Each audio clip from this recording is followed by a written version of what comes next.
Sveiki, draugai. Dabar trumpai, labai aiškiai ir paprastai paaiškinsiu, kodėl yra bankai suinteresuoti, kad neliktų grinųjų pinigų. Ir tai yra daroma ne dėl to, kad čia mums netrukus vėl bus seks pasakaitės, kad per grinus pinigus ten vaikšto virusai ir dar kažkas, kas jau buvo bandoma padaryti, kad jau viskas, jau čia žodžiu, labai tie grini yra pavojingi. Ir kam iš tikrųjų yra tie grini pinigai pavojingi? Ir patikėkite, tikrai ne mums žmonėms. Bet labai paprastas dalykas. Jūs turite 50 eurų. Nuėjot su draugais į barą, apmokėjot sąskaitą ir tos 50 eurų išleidot. 50 eurų tas banknotas atsidūrė pas baro savininką. Baro savininkas už 50 eurų, tai yra tiek, kiek ir yra, gali nuvažiuoti į parduotuvę ir, pavyzdžiui, nupirkti naują šviestuvą į barą. Kaip pavyzdys, kad būtų daugiau šviesos, smagiau, linksmiau. Čia aš viską pagal pavyzdžius tik tai kalbu. Šviestuvų pardavėjas automatiškai gavęs 50 eurų, tos 50 eurų gali investuoti į automobilio, tarkim, remontą, kuris naudojamas jo verslui.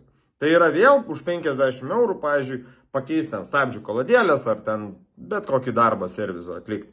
Tada servizo savininkas ar meistriukas gavęs tą 50 eurų, jis gali sumokėti, pavyzdžiui, ten už savo serviziuko, garažiuko nuomą kažkokią. Tai kaip pavyzdys tą 50 eurų dasidėti. Tai vėlgi, 50 eurų gavo, 50 atidavė.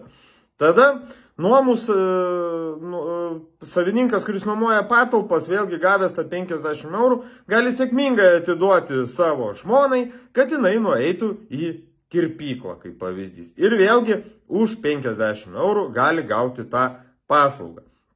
Kirpėja, gavusi 50 eurų lygiai ten tą patį banknotą, jinai gali jį duoti, pavyzdžiui, savo vaikui ir gali sumokėti už kažkokį tai sporto būrelį. Vėlgi, sporto būrelio treneris ar vadovas gauna nei daugiau, nei mažiau, o būtent tuos 50 eurų.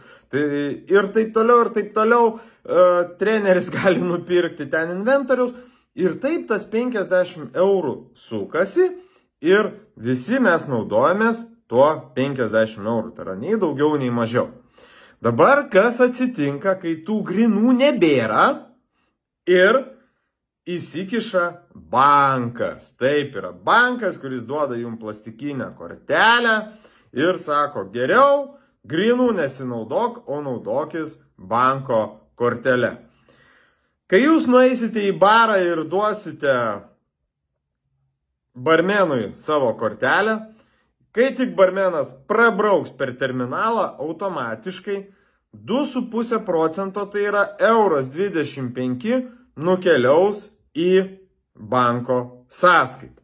Kai lygiai tokia pat operacija atliks baro savininkas pirkdamas šviestuvą, vėl 2,5% nukeliaus ir vėl nukeliaus ir vėl nukeliaus. Ir kas finale atsitiks, ogi tų pinigų kiekis mažės, nes nuo kiekvienos tos operacijos po 2,5% nukeliaus bankų. Ir labai įdomus dalykas, kad po 36 sandorių, kai jūs prabrauksite tą banko kortelę per terminalą, iš tų 50 eurų beliks tik 5. Įsivaizduojate? 45 eurai nukeliaus per visas šitas operacijas į banko sąskaitą, nes kiekvieną kartą jis pasiema procentą ir realiai apyvartoj liks tik tai 5. Tai tie 45 viskas. Tai yra jau banko, o nebe jūsų. Ir kiekvieną kartą jūs susimokat. Dar užsiminiau ką tik apie banko kortelę. O irgi labai paprasta. Banko kortelės kainuoja maždaug mėnesinės tokios išlaidos, maždaug 2,25 €, ten kai kur daugiau, kai kur mažiau, ne? Tai supraskite, kad jeigu jūs mėnesio pradžioj pasidėjote 50 eurų, kuriuos nusprendėte pataupyti, tai mėnesio gale jūs jau nebeturite 50 eurų. Jūs jau mėnesio gale turite, na, grubiai 47 eurus 75 centus. Ir taip irgi mažės. Ir jeigu jūs laikysite labai ilgai 50 eurų banko sąskaitoj, tiesiog elementariai to pinigėlio pas jūs nebeliks. Jie po truputį atsidurs banke. Aišku, bankas tai pat sako, čia mes labai pinigus saugom, labai čia administruojam, labai čia prižiūrim, taip ir toliau, bet kam yra taip naudinga? Kaip jūs galvojate, išnaikinimas 1 ar 2 euro centų yra naudingas žmonėm ir žalingas valstybei, ar be galo naudingas bankam? Na tai turbūt ir vaikas pasakytų, kad kainų bus kažkoks tai suapvalinimas, po to sakys, kad ateinantis naujas kažkoks tai virusiokas X nešioja per grynus savo zarazą ir pinigėliai šitie grini nereikalingi. Taigi, kaip matom, kaip buvo istorija, kaip vakcinų gamintojai užsidirbo milijardus, dabar panašu, kad atėjo bankų eilė. Ir mūsų valdžiukė daro viską, kad bankam pasisektų. O aš, žinokit, iš esmės būčiau už tokio principo, kad mes turim susigrąžinti litą. Nes sako, oi, Lietuva yra nepriklausoma Europos Sąjungos valstybė. Ar tikrai?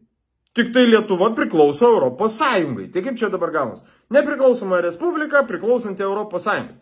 Tai priklausoma ar nepriklausoma? O pinigėlių mes turim savo ar neturim? Neturim. Va, ką aš jums noriu, žiūrėkit, parodyti. Va, čia yra, ar sufokusuos, 10 litų. Netikite? Taip yra.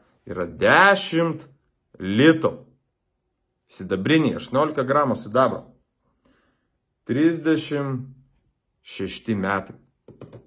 Taigi, parašykit komentarą, ar Lietuva būtų nepriklausoma, jeigu susigrąžintų savo pinigus.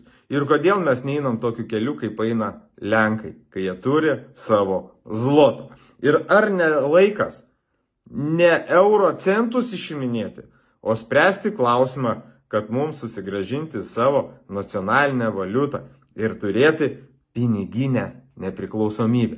Tai va, brangieji, kaip matot, kol mūsų valdžia tarnauja bankam, nei lito, nei grinųjų greičiausiai neliks. Litas neatsiras, o grinieji tiesiog išnyks. Tai va, paprastai labai paaiškinau, kodėl vis dėlto yra reikalingi grinieji ir kodėl yra apribotos sumos, nedaugiau kaip 5000, kad kiekvieną kartą galėtų pasiimti bankas procentuką. Vakam visas šitas reikalas yra. Ir tos sumos bus dar labiau suribotos. Bus ir iki 1000, ir iki 500. Ir sakys, žinot, kadangi grini nesaugus, iš vis jų nereikia. Taigi, kaip matot, įstatymus priiminėjo tokius, kad bankai galėtų daryti milžinišką biznį. O tada valdžia nustebusi. Oi, bankai užsidirbo milijardus, reikia iš jų paimti. Jie padarė viską, kad tie bankai tos milijardus ir užsidirbtų. O tada bankai, žinot ką darys? Ignitį jau nupirko gabaliuką, ne? Supirkinės visą kitą už jūsų pačių ir mūsų pinigus. Iki.